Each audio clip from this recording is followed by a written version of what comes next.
खोल दे पंख मेरे, कहता है परिंदा, अभी और उड़ान बाकी है।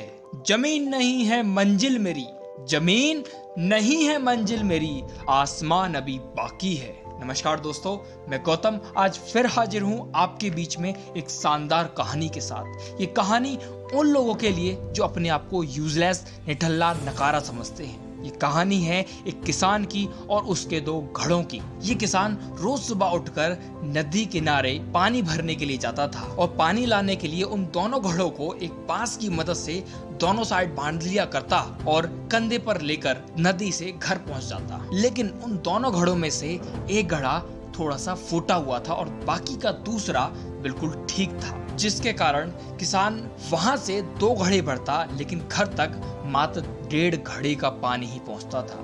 ऐसा काफी दिनों तक चलता रहा। सही घड़े को अपने ऊपर घमंड हो गया कि मैं बिल्कुल सही हूँ, मेरे अंदर कोई कमी नहीं है, मैं अपना पूरा पानी घर तक पहुंचाता हूँ। वहीं दूसरा घड़ा जो फूटा हुआ घड़ा था वो अपने ऊपर शर्मिंदगी महसूस करने लगा, उसे अपने ऊपर शर्मिंदा होने लगी। उसने सोचा कि मैं अपने मालिक को अपना 100% नहीं दे पा रहा हूँ, मैं पूरा पानी अपने घर तक नहीं पहुंचा पाता, मेरे अंदर बहुत सी कमियां हैं। फूटा घड़ा काफी दिनों तक ये सब देखता रहा, लेकिन एक दिन उससे रहा नहीं गया।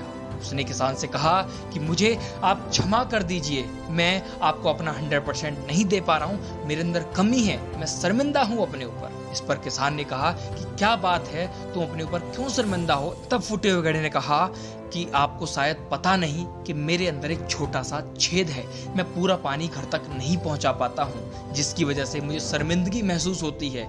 मेरा आपसे निवेदन है कि कृपया आप मुझे फेंक कर दूसरा नया घड़ा ले लीजिए, जिससे आपकी मेहनत से भरा हुआ पानी पूरा का पूरा घर तक आए। फूटे हुए घड़े की इस बात को सुनकर किसान भावुक हो गया, उसकी आंखों में आंसू छलक पड़े और किसान ने उस घड़े से कहा, क्या तुम मेरी एक छोटी सी विनती मान सकते हो? जब हम घर की तरफ लौटें तो तुम रास्ते में पड़ने वाले उन रंग बिरंगे फूलों को देख सकते हो। और घड़े ने वैसा ही किया और रास्ते भर में पड़ने वाले सारे फूलों को देखता रहा और उसका ध्यान एकदम भटक गया। वो अपने कमियों को भूलने लगा, लेकिन घर तक पहुंचते पहुंचते उसका पानी आधा हो चुका था। उसे अपने ऊपर शर्मिंदगी महसूस होने लगी थी और उसने किसान से फिर क्षमा मांगनी शुरू कर दी। तब किसान बोला, शायद तुमने ध्यान नहीं दिया, जिस तरफ तुम होते हो सिर्फ उसी तरफ रंग बिरंगे फूल लगे हुए थे, जहाँ दूसरी तरफ जहाँ सही घड़ा है वहां एक भी फूल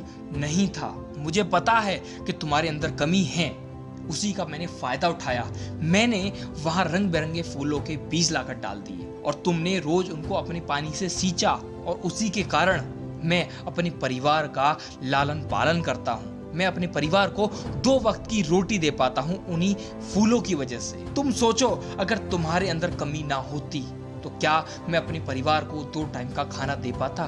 क्या मैं अपने ऊपर वाले को अर्चना करते समय क्या उन फूलों को समर्पित कर पाता? ये छोटी सी कहानी हम सबको सिखाती है कि हम लोगों के अंदर, हर किसी के अंदर कमियां हैं।